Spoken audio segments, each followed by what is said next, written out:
Worrying to me that we don't know how much money from the church has gone into these partnerships. Have you guys given to Islamic Relief Worldwide since this condemnation came down from the State Department? No. Okay. Non-cash support is very hard to track.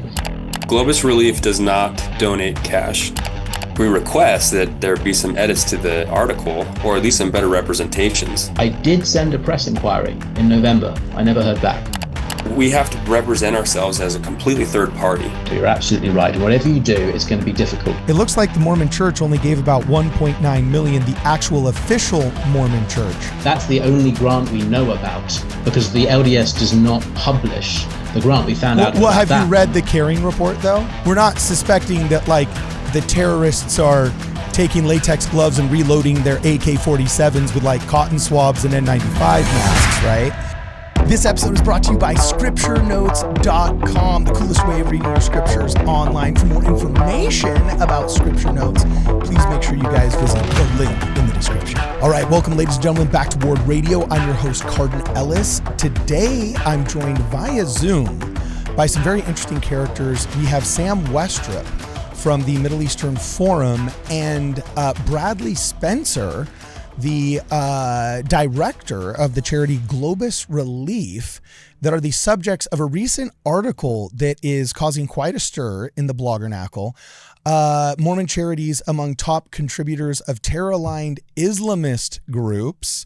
This is coming out of Middle Eastern Forum, and Sam here is actually the author thereof. So on this program, we've talked a lot about Mormon niceness culture and the pros and cons thereof. Is this bad actors in the Middle East taking advantage of doe-eyed and naive hyper generous Mormons, or is this a watchdog barking up the wrong tree? I decided I was going to do my due diligence and actually invite both groups mentioned in this article onto Zoom with us, instead of just opining and giving the knee-jerk reactions that many people have in a very predictable and expected way.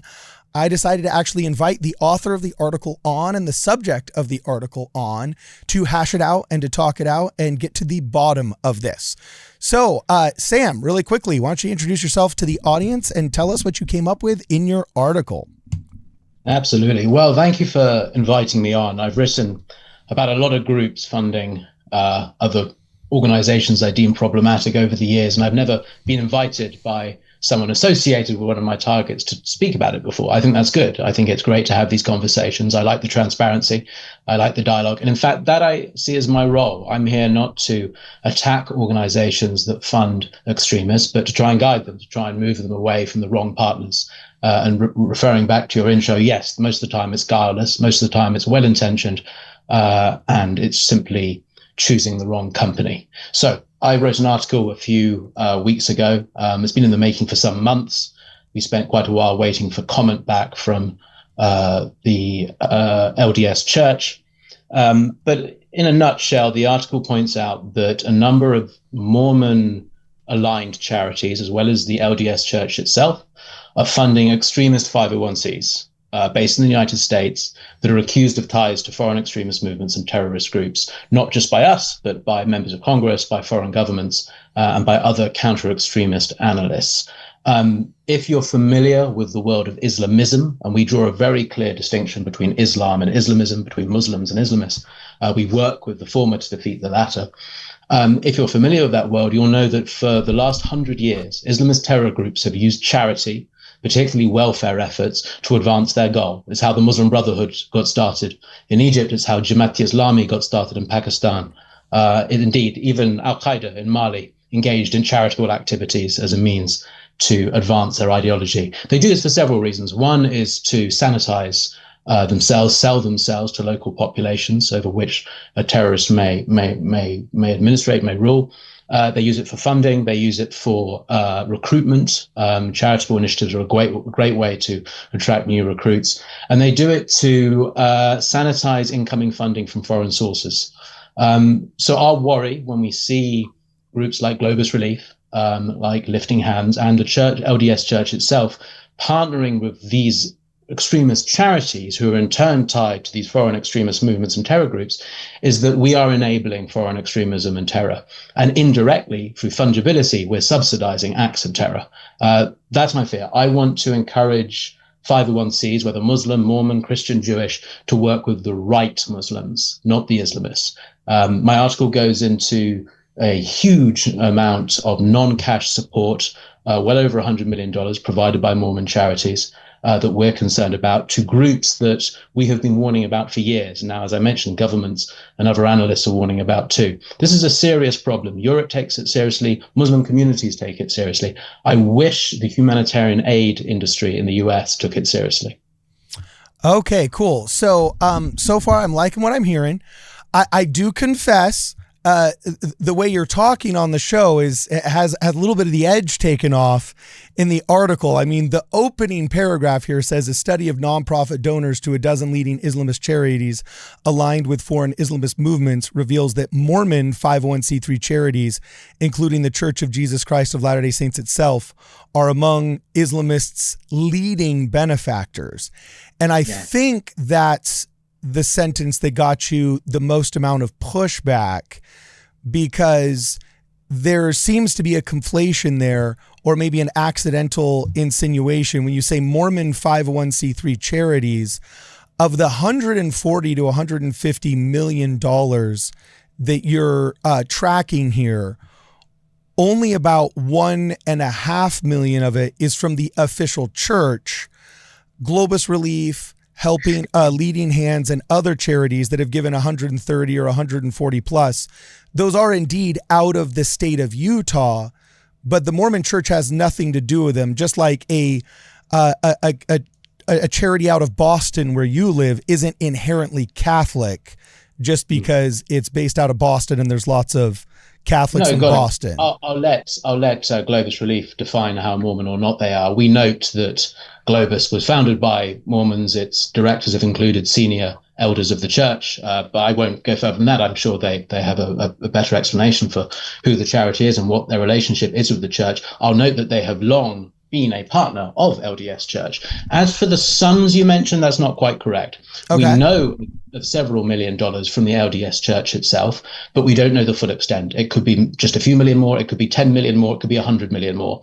The LDS Church does not publish the tax return data for its LDS Charities arm, so we do not know how much money LDS is spending on these extremist groups. We do know that it's partnering with extremist groups. And in the article, I list several. For example, one is Rahma Worldwide, an Illinois charity whose members openly, I say members, its officials, its leaders openly sign contracts with members of Hamas's Politburo, a designated terrorist organization. And now we have 501Cs here in the US partnering with these organizations, even as they embrace terrorists. In fact, Rahma's embrace of terrorism was so overt that in Gaza, they decided to put the label of a designated terrorist organization on the jackets that their humanitarian aid workers were wearing as they walked around Gaza. This, again, was mentioned in Congress. But worse, any charity who wants to work with Rahma could find this information very easily with a simple search. As I say, the vetting is not good. Another group that LDS has worked with indirectly is Islamic Oasis. Islamic Oasis was part of a joint project with Rahma and the church. Islamic Oasis is a pro-Taliban charity based in Chicago that openly talk about the wickedness of the Jews, that openly talk about supporting the Taliban-led Islamic Emirate of Afghanistan. No one is suggesting for a second that any kind of decent person in the US would support what these charities believe and their agenda. But because we're looking the other way, and because we're not taking the ideological underpinnings of radical 501c seriously, we're letting these partnerships happen. And it is worrying to me that we don't know how much money from the church has gone into these partnerships. We did ask the church. We gave them months to respond. We received nothing.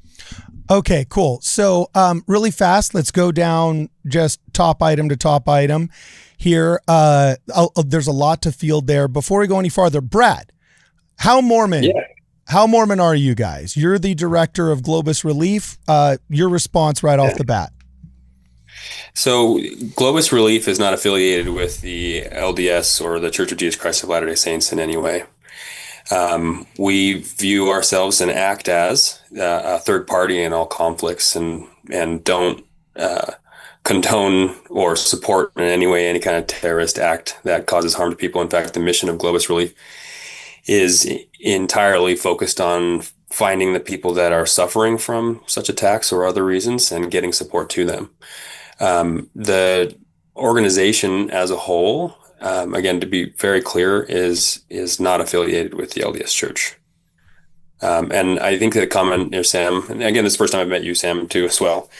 But the senior leaders, I think it'd be important to understand that the Church of Jesus Christ of Latter-day Saints, when you say senior leaders have founded or started, Globus Relief was started 29 years ago, and there are, although individuals who have been members of the church and who are members of the Church of Jesus Christ of Latter-day Saints, the organization is completely separate. Okay. So it's, I think we might be experiencing a little bit of a colloquialism here that, Utah is loaded with Mormons. It was founded by Mormons, but currently it only sits about 50% Mormon. However, I'm sure if you've been around for 30 years, most of your founders were probably LDS, right? Latter-day Saints, I'd assume. Wealthy, yeah, wealthy benefactors. Okay. And the LDS Church, I was able to confirm, because I've done an insane amount of digging into this.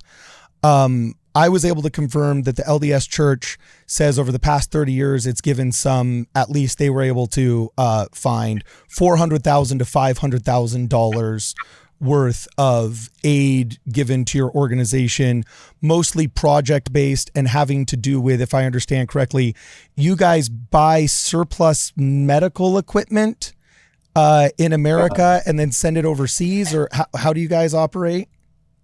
Yeah, I think that would be a good thing to make clear too.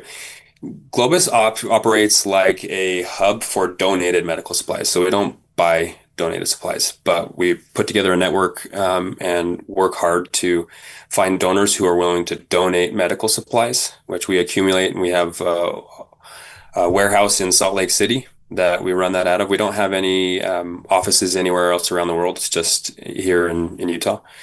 And we take those supplies and look for partners who have some demonstrable proof that they are able to get the supplies into a place and ensure, to the best of our ability, that they're being put to use for humanitarian reasons, and that people who are suffering from whatever reason, terror attacks being obviously the one on topic here, are being helped. Okay. So if I understand correctly, I'm just going to read what you wrote in your article, and I want to see, this might be where some of the confusion came from, Sam.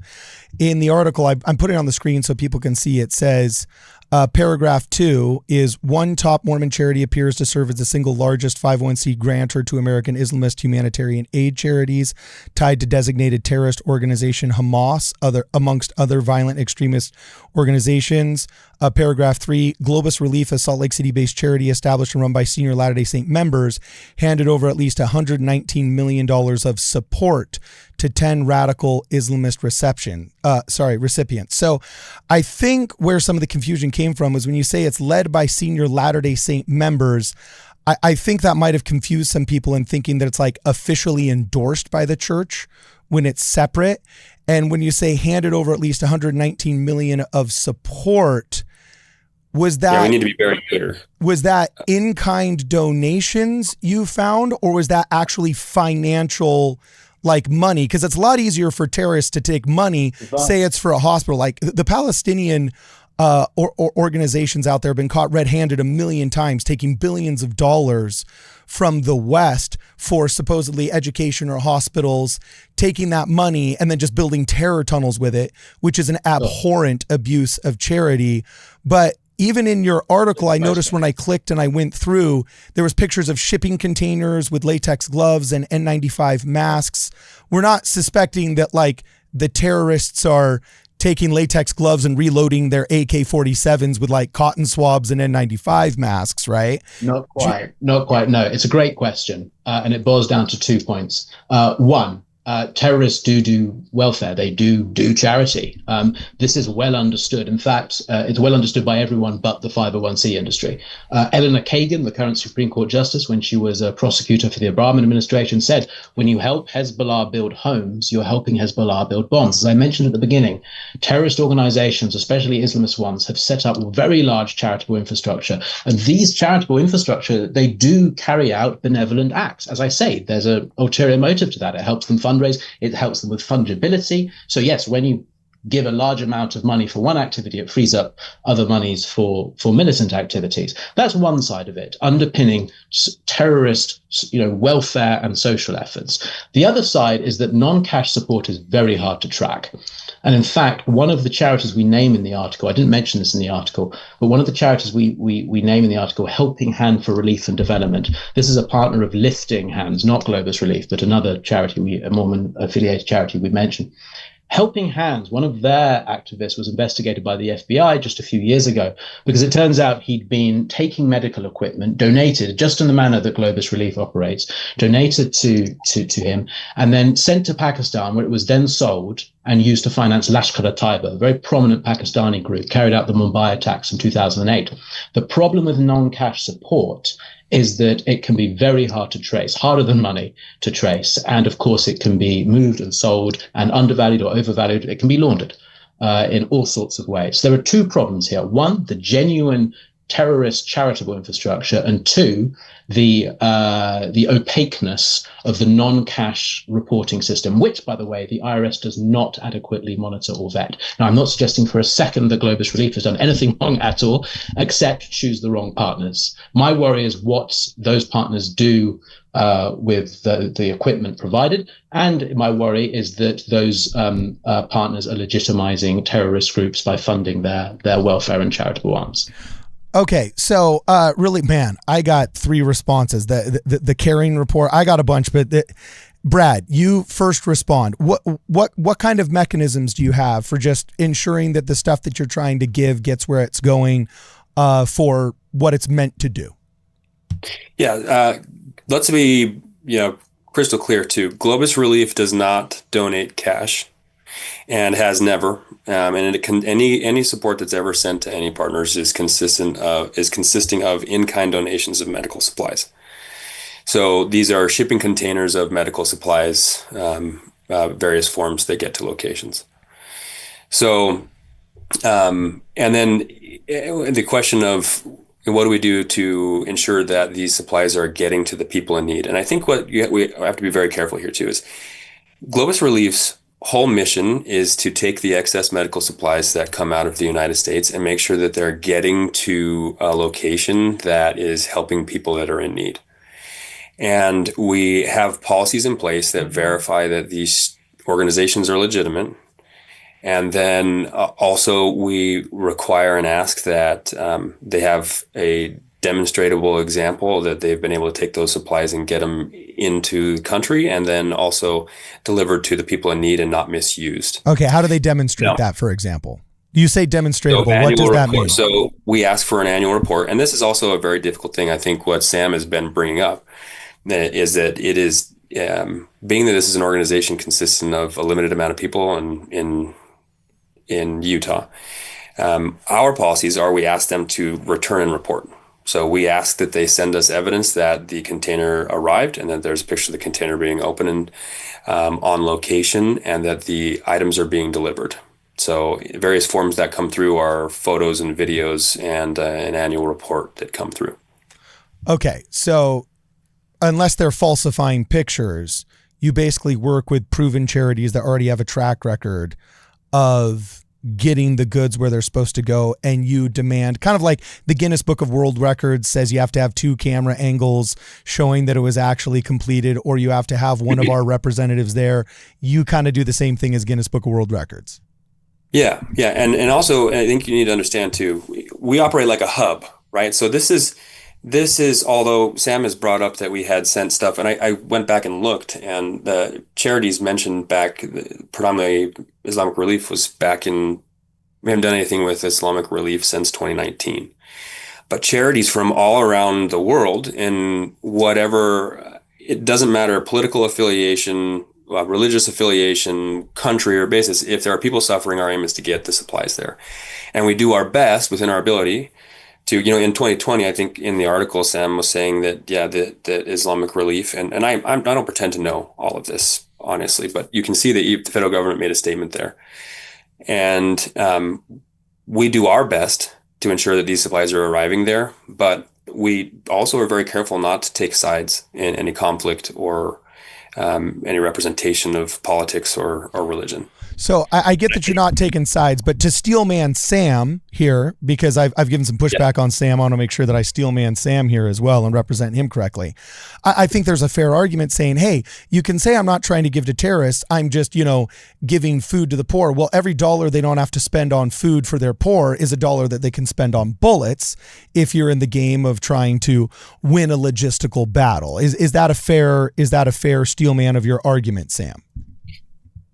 Yeah, I think so, and it's backed by both the Obama administration and successive administrations. Okay. They understand this. So I would then ask right on that question, how does a charity get supplies to people that are suffering on either side? It's a very good question. I was literally going to say this is striking at the heart of the nature of charity itself and the Christian commission to pray for thine enemy, so keep going, Sam. Sorry, I interrupted. It's a very good question, and it's an important one. It's very difficult, of course, in places like Gaza, where Hamas controls so much of the infrastructure of the government, of ordinary life. The point is, though, if you have your choice of charities, don't work with the ones ideologically aligned with the terrorists. And this is what we have with some of your partners. I sent a picture through, Cardon. I don't know if you saw that, but that is a picture of a Globus Relief official with a charity called Baitul Mal. Baitul Mal, in fact, the man in the picture, if the picture's up yet, the man in the picture is called Yusuf Abdullah. He's called for the killing of Jews. He refers to Jews as stinking. He talks about Jewish control over American political life. He was in fact fired from his past job because of his violent anti-Semitism. He now works for this charity, Baitul Mal, which is not only aligned with Hamas, it overtly funds Hamas front groups in Gaza. It is run by a man who used to fundraise for the Taliban. This is an extremist charity, and Globus Relief made a mistake in partnering with them. You minimize the risk of benefiting foreign terrorist groups by not working with charities ideologically aligned with these extremists. It really is that simple. Now, of course, there's always a risk in places like Gaza, even if you find the most well-meaning partner who has no ideological sympathy for extremists, there is always a risk of that money or that those supplies being misused, of course. But you minimize that risk by eschewing partnership and embrace of radicals who hate Jews, hate the West, and support Islamist terror. Okay, so here's, may I just interject with some of my research as a response to that, and then I'll allow Brad. In your article, and I'm going to put this back up on the screen so that everybody can see it, and so we're not misrepresenting you, you showed quite a few pictures of people that have said things that you linked to on Facebook that were anti-Israeli, which would definitely give the impression that the Mormon Church or its, quote, affiliated charities, as you say now, or Mormon Charities, as you said in the article, are accidentally giving to terrorism. But there's kind of an Achilles heel on your argument here that I noticed, is that most of these pictures that you're referencing and most of these donations that you're referencing happened a long time ago. Some of them as in like 2019, a long time ago. They predated both October 7th and the statement by the State Department, which I appreciate that you provided links. Like your journalistic linking game is on point, and I appreciate that. But it wasn't until 2020 that the State Department came out and actually designated Islamic Relief Worldwide as a terrorist organization. Therefore, isn't it kind of a little, I don't want to say disingenuous, because I don't think you're being disingenuous, but like, isn't it a little unfair to be accusing charities that are trying to do their best to alleviate suffering of like donating to terrorists before they've even been designated as terrorists by the government of the country they reside in? Before Islamic Relief's lawyers send you a letter, let me clarify, the State Department has not designated Islamic Relief. It has merely denounced it. There's been no formal designation procedure of Islamic Relief by the State Department. It was censured, perhaps is the best word, for the violent anti-Semitism of its leaders in London. That's what the State Department said, and that was under the first Trump administration. It's a particularly good example of a censure. You're absolutely right that a long time ago, 5 years ago, 6 years ago, I guess now, there is certainly evidence since. In fact, just a few weeks ago, the Swedish government announced they would no longer fund Islamic Relief because of its ties to the Muslim Brotherhood and other extremist organizations. As you know, the Muslim Brotherhood is now a designated organization in the United States, following a decision by the Trump administration a few weeks ago. No, there is plenty of recent and modern evidence. I think I generally try not to go back more than about 7-8 years when I cite things, unless it's particularly historical relevant. But I would say anything in the last decade. I'm just putting this on the screen so that they can see, and also just so I can represent you. It says Islamic Relief Worldwide. This is from state.gov. Okay, and as of December 30th, 2020, so the beginning of 2021, the end of 2020, here it says the Office of the Special Envoy to Monitor and Combat Anti-Semitism condemns the well-documented record of anti-Semitic attitudes and remarks made by the senior leadership of Islamic Relief Worldwide, also known as IRW. So have you given Globus Relief, Brad? Have you guys given to Islamic Relief Worldwide since this condemnation came down from the State Department? No. Okay. Yeah, we noticed that, which is good. However, I noticed that as recently as 23, Globus Relief, I believe you worked with Human Appeal, a charity that once claimed to be a member of the Union of Good, a Hamas coalition organization designated by the United States as well. So, look, I'm not here to try and control. The point is that there are other charities I figure you may still be working with, and I'd love to advise on some of that. Yeah, I think it's important to, again, not get too far afield from the fact that, going back to the question, the intent of the charity is to get medical supplies to people that are suffering, regardless of affiliations. So that is the intent, and that's where these things are going. And we do our best to ensure that those goods are being met. And I understand that there's organizations out there that have, and I don't even pretend to know, actually, affiliations that everybody has out there. But I do know that these organizations have demonstrated to us through reports back that the supplies that have been sent have arrived and have been given to people that have been in need. And Globus Relief has sent in the past. We've flown over to locations, and if at any time we find that those supplies are not arriving to the people that are actually suffering, then the relationship ends. And that is the intent. But I want to be clear, right? We request that there be some edits to the article, or at least some better representations, that Globus Relief is not affiliated with the Church of Jesus Christ of Latter-day Saints, and also that any of these donations are medical supply donations. We've received people that have come back to us or messaged us and asked why we're supporting by sending money. And it's just not true. It degrades the mission that we live by, and that is to ensure that people that are being harmed by these such acts are getting care. Does that make sense? That makes perfect sense. I'd be certainly very willing to append a comment from Globus Relief to the article in which you make those points. I did send a press inquiry in November. I never heard back. I'm sorry? To Globus Relief. To Globus Relief, yes. So, but nonetheless, I'm very happy post-publication to include a comment. As I say, you are not our target. The extremists are our target, and we want to advise and guide charities such as yours on the best partners. And currently, some of the people you're working with, as the article points out, I do not think are in the interests of your charitable mission. Okay, so you have anything else to say, Brad, before I dive in with my commentary? Oh, you're okay. Go ahead. No, okay, cool.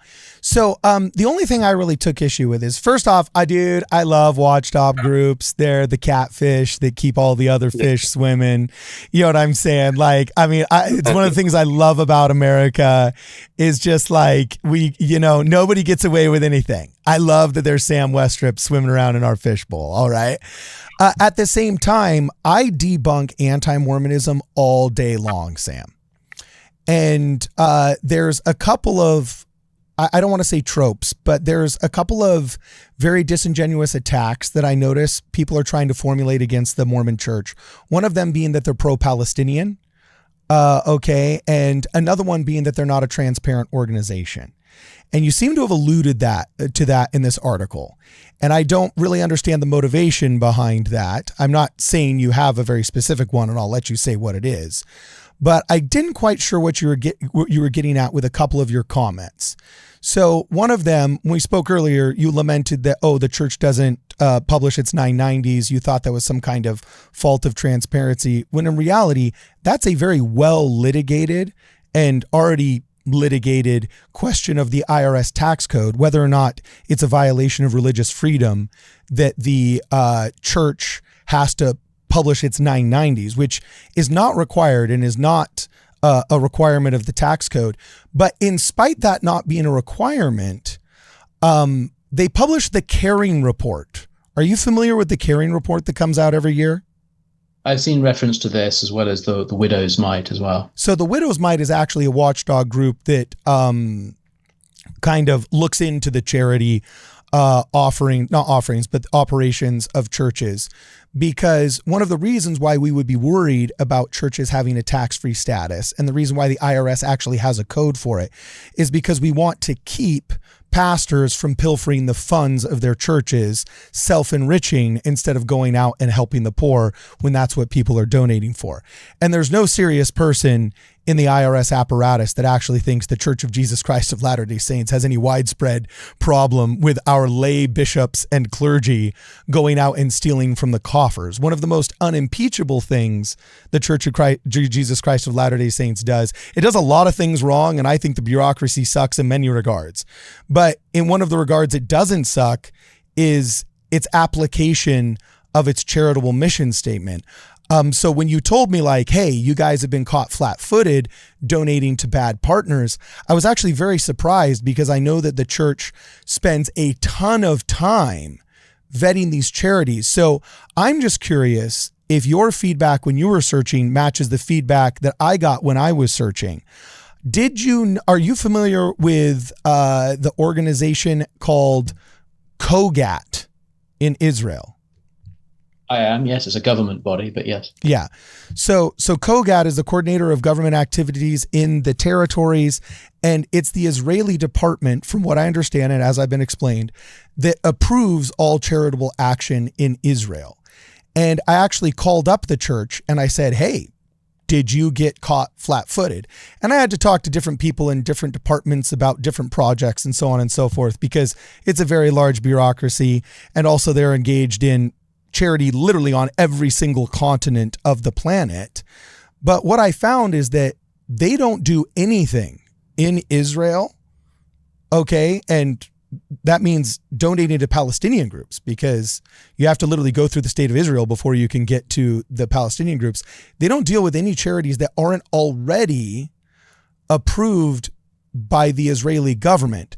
So if you're trying to make an argument that to the detriment of Israeli citizens, anti-Israeli terrorist groups such as Palestinian Hamas are taking advantage of charitable donations from the West, and all of those charitable donations are going through COGAT, wouldn't your issue first be with COGAT, not necessarily with the donors? No. COGAT does a rotten job, and it's quite a well-established argument now in Israel as to why they've been allowing Hamas-aligned charities to use Israeli border crossings to get into Gaza for many years. So this is not it's a very valuable point you've made, but it's not a new argument if you're an Israeli. Remember that Israel has made some very fatal mistakes when it comes to facilitating Islamist support for Palestinian nationalism. After all, Hamas partly got started because Israel looked the other way, because it wanted to combat the influence of the PLO. This was back in the 90s. So Israel has always made domestically fundamentally bad decisions when it comes to charitable infrastructure. They're starting to improve. Well, what do you know that they don't? I mean, it is their country. Well, indeed, and the U.S. government as well. I mean, if you want to talk about Israeli government decisions, look at the U.S. government decisions. Many of the charities that have been defunded by the federal government under the Trump administration and censured and criticized and investigated by Congress, and some of these include some of the charities we discussed today, they have been funded in the past by the federal government.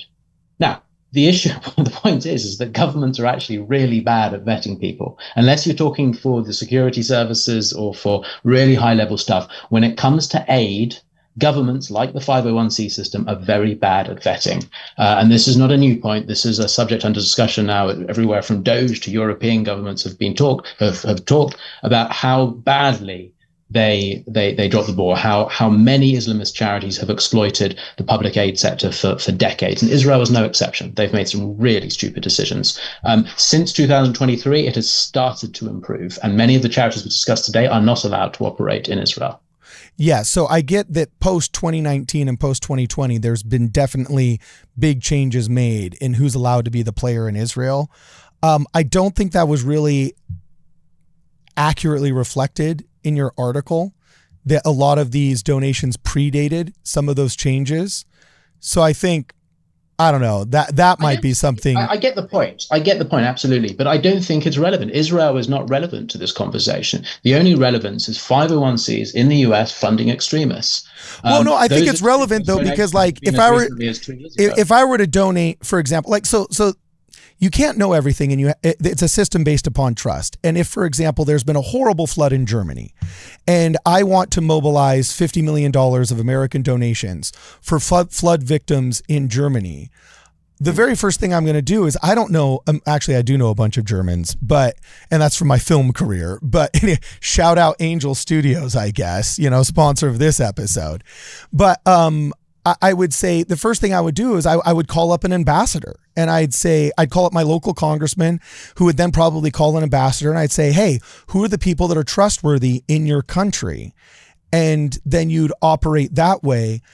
So trust of the government that approves the charities is an inherent part of the charitable process, right? So if Israel and Kogat has said, these guys were good pre-2020, but post-2020, we found out they were bad operators, we can't really throw anybody under the bus that was donated pre-2020, can we? It's not that. I mean, look at UNRWA, for example. It's a UN agency. Its members took part in the October 7th attacks.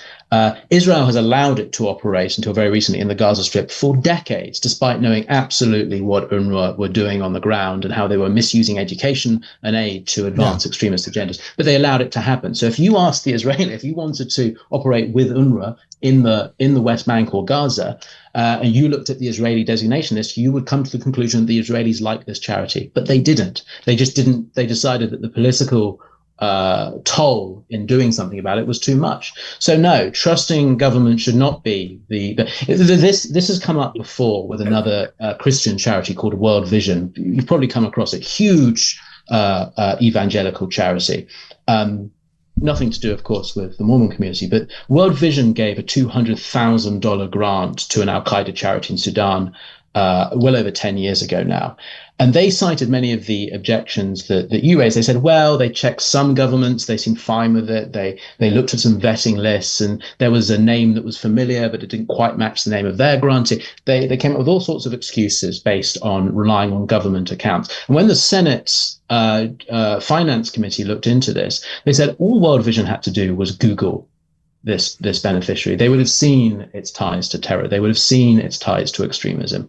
They made the conscious choice to use government and government's failure to communicate as a justification for this funding, and they've continued to do so since. So this is my point. The 501c system should not simply rely on designation lists or the failure of government to act as the basis for choosing their partners. They must do a little research on their own. And when you're standing around in warehouses, as Globus Relief staff have, with anti-Semites who justify the killing of Jews, I think that you've taken the wrong path.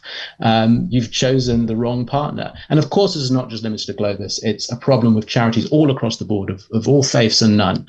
It's a problem within the 501c industry as a whole. So I got a question for you, Sam. Let's just say you got what you wanted.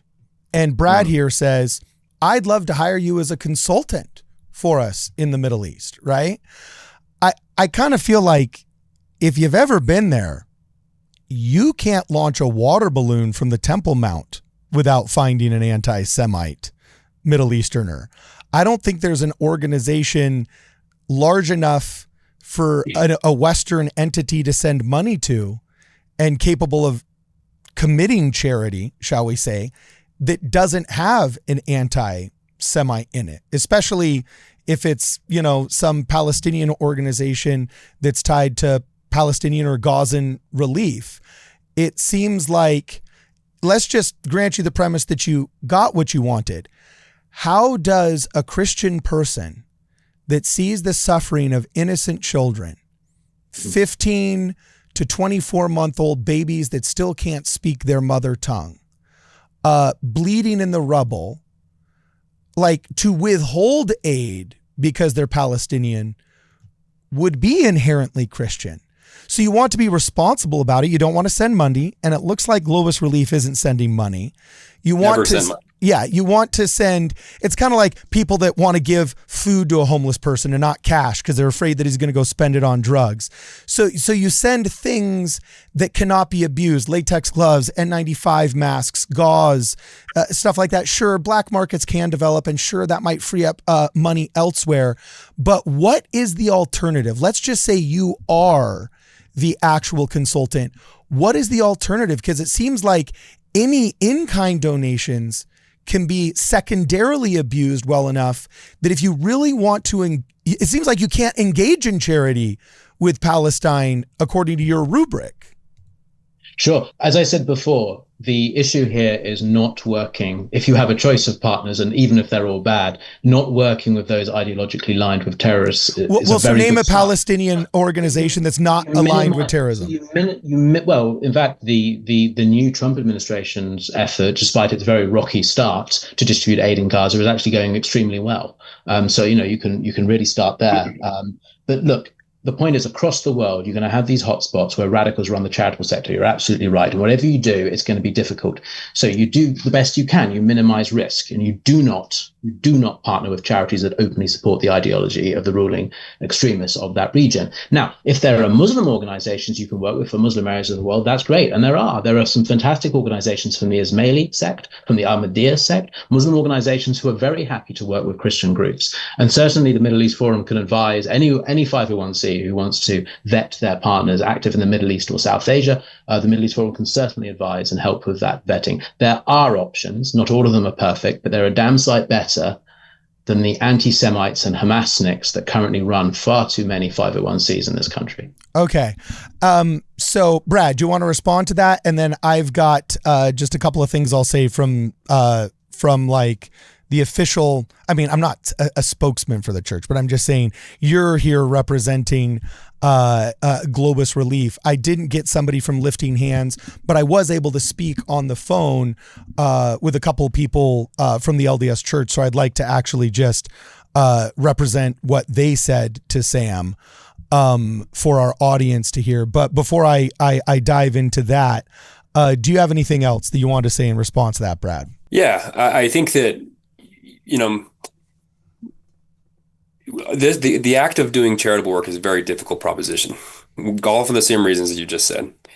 And doing the best we can to be able to ensure that these supplies are are arriving and helping people that are hurt, and walking the balance and understanding that we're not, and I want to be very careful here. When you say, oh, these organizations are anti-Semitic or they hate Jews, right? The other side of the coin always is there. And so we have to represent ourselves as a completely third party and say, listen, we care about humanity and we want to be able to get medical supplies to the people who are suffering. And it would be like no different than any other war where there's going to be suffering on both sides. So we have to walk that line. And how we ensure, I'll give an example. We recently sent a shipment to Albania through a foundation, and every step of the way, there was an involvement of a very extensive network of people and individuals, organizations, and government groups involved in trying to get that supply to the people that are actually in need. And verification processes, checking every party along the way, trying to make sure that it gets there. So the idea that it's very difficult to verify every single process that everybody's going through, but we can't take sides in this, and we want people to get relief no matter who they're affiliated with. And being responsible in that checkup so that it arrives in location is part of the process. So, and there are many, many other organizations that Globus Relief has helped and participated in all over the world, and all over Ukraine and Dominican Republic. We support people in the United States, in people who fall outside of the regular healthcare network, if you will, and charitable causes. And so that's the main aim that we want to get to. And if Sam and I agree with Cardon about, the watchdogs of the world that are helping keep people in line. I think that that's an important role. But I think that the general feeling was that the article misrepresented what was going on, especially when it came to affiliations with the Church of Jesus Christ of Latter-day Saints and what they're doing. All right. Anything you want to say before he goes? Because I know, Brad, I'm trying to be respectful. You said you had a hard out, and I'm already 10 minutes over that. So yeah, you're okay. I'm okay. Oh, you want to stick around? Yeah, I've got 5 minutes. Okay. If you got to bounce, just feel free to bounce off the Zoom call, and we'll keep going. So have you dealt with Mormons before, Sam? No, I have no experience with the Mormon community. I have no thoughts on Mormonism. I have to say, everyone has been incredibly pleasant to speak to. It has been the politest target of one of my pieces I've ever. Okay, that's funny. Well, so the only thing that I think people necessarily bristled at, and a lot of people are actually wondering, is this some stupid anti-Mormon hit piece? Is because you may not have known it. And the hilarious part is, in an article about naivete, you may have committed one of the most naive anti-Mormon errors out there. Is I'm actually writing a book called the Top 10 Commandments of Anti-Mormons. And rule number 4 is they're always conflating Utah-isms with Mormon-isms. And when you say Mormon Charities among top contributors to Terror-Aligned Islamist Charities, that leads a viewer, especially in the Mormon community, to think that the LDS Church is the subject of your articles, and the LDS Church charitable arm is the one donating the $119 million, when in reality, that's just a Utah charity that is, if I remember from our previous conversation, right, Bradley, we didn't get to speak for long, but you mentioned, aren't the majority of your employees not even members of the church? They're not. And I think this speaks to the understanding that most of the people associated with the church, even in some leadership, like local leadership, are all volunteers. Like they're not involved in any decision making at all of what would be going on in any LDS. Yeah. I'll ask a very quick question just for clarification, because especially if I want to append a comment to the article. John C. Pingy, I apologize if I'm mispronouncing the name. I understand he was a very senior church elder who was director of Globus. Yeah, so Pingree was a director of Globus Relief. He is a member of the Church of Jesus Christ of Latter-day Saints, as am I. But he was not a leader of the church while he was a director of here. He moved on and made a lot of other career choices before the Church of Jesus Christ of Latter-day Saints had asked him to come be an official representative for the church. Yeah, it's very common that oftentimes people will actually give up their careers in order to serve in some of the highest callings, such as mission president or something along those lines. And then the only other time that caused confusion was when you're talking these big numbers coming out of Utah-based charities. It's surprising, but it looks like the Mormon Church only gave about 1.9 million, the actual official Mormon Church. I was able to verify 500,000 of that, at least in my own research. So we're within one standard deviation of each other here, but also 1.9 million of the 140 plus million in question is less than 1%. And that seems accounted for in the Caring report, which reports a 1.4 billion outpouring of charity in 2024. So, I mean, 500K or 1.9 million, that's not even enough to run a minor league baseball team for a week, let alone fund a terror organization, right? As I mentioned before, that's the only grant we know about, because the LDS does not publish the grant. We found out about have that. You read the Caring report, though? I mean, they have in which they do not list their expenditures. As I understand, they do not list their actual expenditures per grantee, by grantee. So we have no idea how much money has been given to Islamist charities. So have you ever seen the carrying report in person, like the big massive PDF that comes out at the end of the year? I've been told it does not break down by beneficiary, but no, I haven't gone through it in person. Okay, yeah. So what I would do is I would actually go through it, because where it's appropriate, like I got to be honest with you, man. I have tons of beef with the LDS Church all the time. I think they do some stupid stuff that is like incompetent at best, like right up there with the DMV sometimes. All right.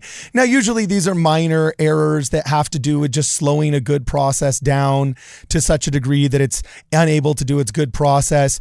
But like, the things that it does really, really well are vetting charities. Like, they have entire people that I've spoken to whose job is to vet charities in order to see which ones are the least efficient so they can maximize their dollars, because they understand that abuse can happen. And I've used the Guinness Book of World Records as an example before. These people are savages. Like, to get past the LDS charitable vetting, I think you could more easily trick the U.S. government than you could trick the Mormon Church into. Then how would you explain the partnership with Med Global, a charity linked to the Mosque Foundation, a very prominent Hamas entity in Illinois, or indeed Med Global's senior officials who calls for victory for the resistance against Israel? I'll tell you exactly how. I'll tell you exactly how. I've done several episodes. Hey, Cardon, real quick. I got to duck out. Thank you for having me on. Get out of here, my man. I'm looking forward to. I look for the email that didn't arrive to me, but I'm happy to connect and we can chat further. Thank you very much. Sounds good. We'll hook you up. See you, Brad.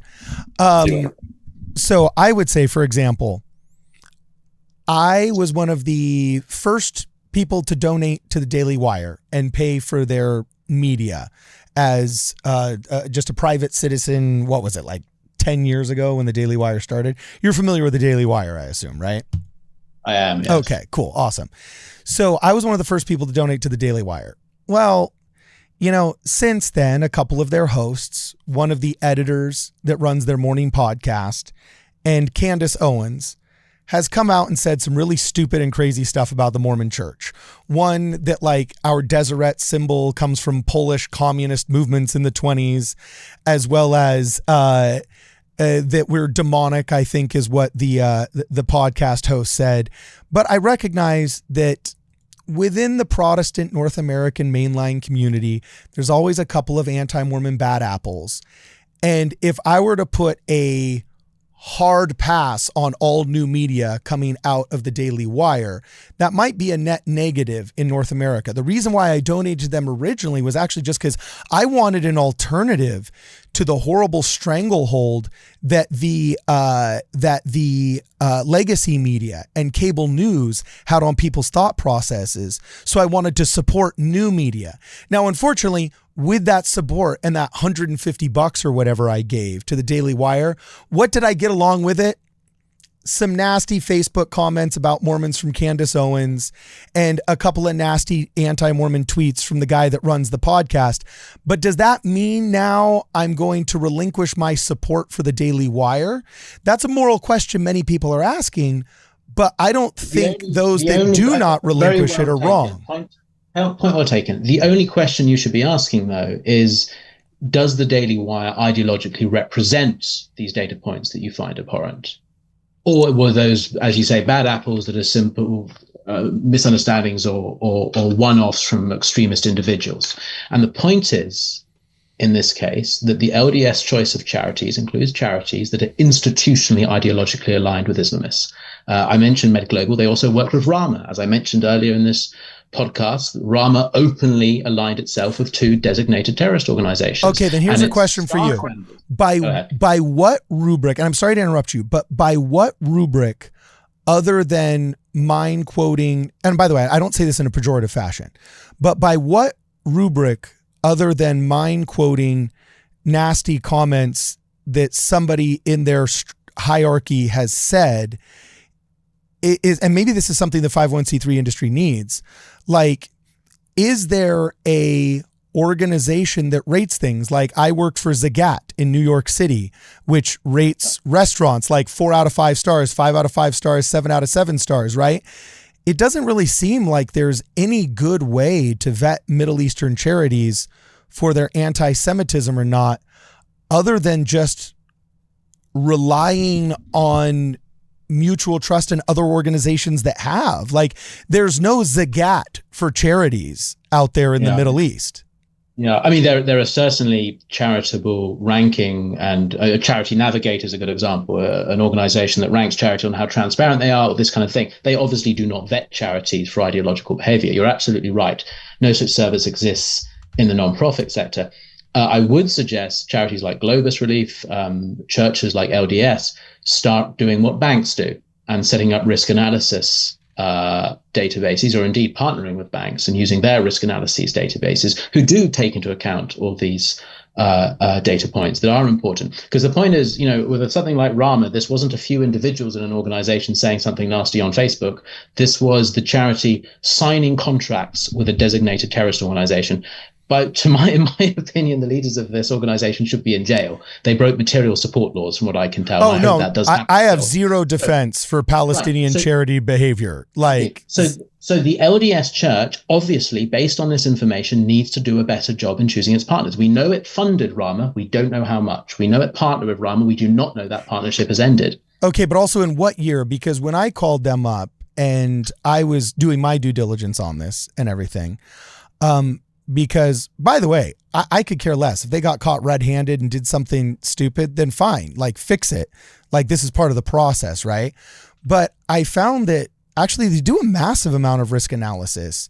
And I didn't find any evidence that since the 2020 designation by the State Department, that they had affiliated themselves with any charities that had indeed been engaged in any kind of bona fide verified by the government terrorist. We're just talking about LDS here. The Church of Jesus Christ of Latter-day Saints, yes. Well, 2023 was their financial relationship with Rahma was in July 2023. Unfortunately, tax return data, when I learned from the beneficiaries, is usually a year and a half out of date, or up to 2 years out of date. So it'll be another few years before I find out what they've been doing in 24 and 25. Again, the church could solve all this by publishing a full list of its charitable partners through LDS Charities. This would solve the issue. It would help the church vet better. It would help the public advise the church on who they should and shouldn't be funding. Democratize, publicize. It's a public charity. Well, now this brings me back to a point you made at the very beginning that I forgot to point out. You're right that there's no doubt that the churches now have the legal right to withhold, to not file a tax return. You're absolutely right. That is settled law. They can elect to publish that tax return if they want, and plenty. Yeah, but also it seems like you're a pretty pro-Israel guy, so you're familiar with sinat shinam, which is baseless hatred. And let me tell you, the enemies of the Church of Jesus Christ of Latter-day Saints are knucking futs. These people are crazy, and they will do anything to try and do damage to the church. I would consider it. I'm like almost a transparency purist. One of the reasons why I'm transferring Ward Radio into a 501c3 is because I want to be subject to the rigors of reporting and being an actual open foundation and so on and so forth, because I value that.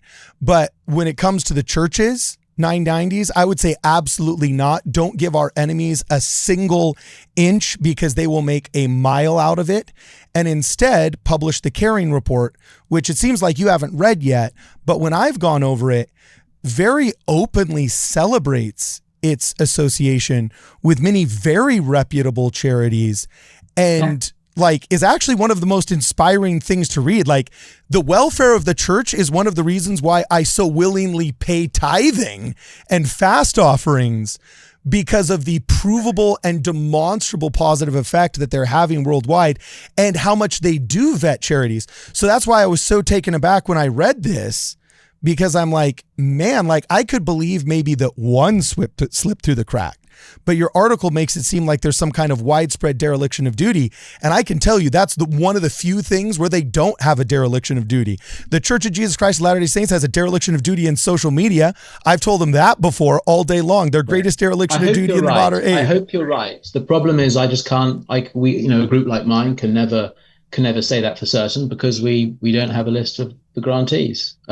Well, check out the Caring report. We will look. As I understand it, the full list of beneficiaries is not available in that report, but I'll definitely check it out again. But that also is at the request. That's at the request of some of the partnerships too, though, because, for example, if they're starving people in Cambodia and we've got a temple in the country to the north and we want to alleviate starving famine in Cambodia, we can't let all of their political enemies know that we're dumping, 500,000. The arguments. It's a reasonable point, but unfortunately, it doesn't outweigh the need for public charities to be transparent. That should be a fundamental rule in a free society. Now, the church does have a choice to become a private organization. It can renounce its public charitable status. But once you're a public charity, despite what the law now allows, I would suggest that public charity should be forthcoming about their activities. Now, I hope that. Do you think that would be a net positive to charity? I think that would destroy it, because if, for example, like, I don't know, let's just, you're British, you got an awesome accent. Let's just say during the Troubles of the UK, when the Protestants were all killing the Catholics, and I get this was more of a Irish and Scottish kind of thing, but like, let's just say some bomb blew up in a Protestant church in the 70s and 50 people were maimed, and the Mormon Church wanted to go in and help those people that were maimed with $500,000 of donations.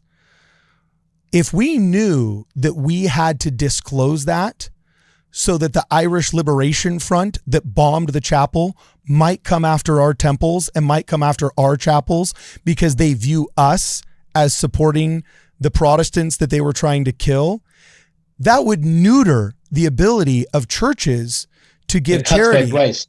I get it, but it cuts both ways. The amount of money that the IRA and other extreme terrorist Irish groups took through the American 501c system during the Troubles was significant. So the very system you're describing also allowed funding of that terror. Either way, you're killing people. I would suggest that as public charities, they're taking on that risk. If they want the benefit of their tax-free status, if they want the support of not just the public, but government and other 501cs, then they should embrace the public ethos of the infrastructure they're choosing to base their activities on. Public charities should be public. They should be transparent. The LDS Church is not. At least it could be more. I will certainly check out this Caring report you mentioned in the hope that there'll be more information in there. I was going to say, because that's a pretty bold claim to make before you see their seminal work on publishing the charities. I say, if it doesn't list the full list of beneficiaries and the funding, then really it's not transparency. Look, the whole point. I first contacted the church in late November, I believe. Mm-hmm. They had 3 months to be transparent with me personally about my questions about these partnerships. So they could have chosen that route as well. No one will get hurt. It wasn't a risk for them. They could just say, hey, we worked with this group, we gave them this much. Here are the other groups we funded. They could have chosen that course, but they didn't. So the transparency is not just limited to the lack of tax returns. The church is choosing to obfuscate on this issue. And I would hope that they take this article and the information contained within as reason to be more forthcoming in future to stop funding extremists around the world. I have no doubt for a second that the church's motives are purely good when it comes to their humanitarian efforts. You asked earlier about my motivations. I don't doubt the philanthropic intentions at all, but I've seen time and time again those kind of guileless benevolence work in favor of extremists and against the interests of the philanthropists who gave money. Transparency helps stop that. If the church was just willing to talk when I asked, and if they were willing to publish their tax returns, this could all have been prevented. And who knows how much extremism has been subsidized by Mormon money over the last few decades because people weren't paying attention. So what's funny is I say this is actually really interesting. So first off, well received. It's a good argument. But I also think, man, I know these people, they're crazy. I wouldn't publish those come a million like you would like I will help people, but just these people are in a serious society full of trustworthy individuals. I would think that would be the only option, but I see so many ways that could be a net negative to the philanthropic ability of the church to operate. I think I would actually be on the opposite end of that. It's kind of interesting. It's like you say, it seems like you're almost like a purist on the sense of publish everything, open source everything. That's good for everyone. And I'm kind of that way with free speech. Like stuff coming out of the UK right now where people are getting arrested for like Facebook comments mortifies me as an American, right? So generally I'm all about, okay, got to be transparent. And I think that's true often in American society because we value that. But overseas, people would use that just to persecute their political opponents in the most cruel ways that I think would either just shut down the charitable operation altogether or would just result in more bloodshed because you could gain so much strategic advantage from it. You know what I'm saying? So that I think you've really struck at the heart of the nature of charity itself, giving. Who do we give to? How? It's really interesting. What else are you working on, and how can people find you if they want to? I know you got to go. So what else are you working on? How can people find you if they want to follow your stuff, my man? Well, you can follow the Middle East Forum at meforum.org. You'll find my Twitter account, I guess, by Googling my name, although I must admit I can't be bothered to tweet as much as I should. But no, please follow our work. If you want more information about some of the charities we've written about, I'm happy to provide. And if any Mormon charities out there are listening, we're always happy to advise and help with vetting of partners. We're also happy to introduce you to Muslim anti-Islamists, Muslims who oppose the same extremist forces that we do. Yes, no, that's true. In America, post 9/11, many Americans kind of have a very uncharitable view towards Islam, not understanding that radical Islam is the drastic minority. Most Muslim countries want to trade with Israel, Jews, Christians. They enjoy modernity and are very good people. I've broken bread with many of them, and it sounds like you have too. So anyway, thanks for hanging out with us, Sam. Just stay on the line for 5 seconds after my outro here. And if you guys got any questions, you can check him out. His name is Sam Westrop. It's the Middle Eastern Forum. And for this and more, please make sure you check us out at wardradio.com.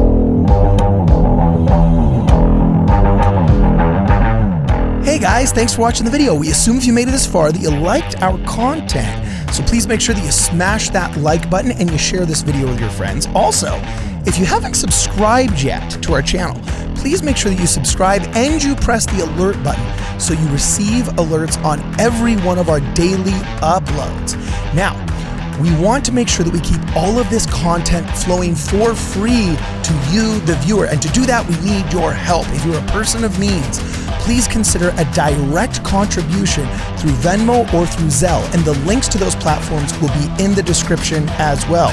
Also, if you want to help us out, please make sure you buy some of our merch. We got really cool hats, really cool t-shirts for both boy and girl viewers, all available on wardradio.com. And while you're there, you can sign up for our Ward Radio newsletter. You can receive all the really great Ward Radio news directly in your inbox simply by putting your email address in wardradio.com. And finally, if you guys want to help out purchasing some of the equipment in the studio, you can always check out our Amazon wish list that is also available in the description of this video. And either way, whether you're pressing this button here to make sure you're subscribed to our channel, or whether you're watching another video here just because you like our stuff, we look forward to seeing you guys in the next program.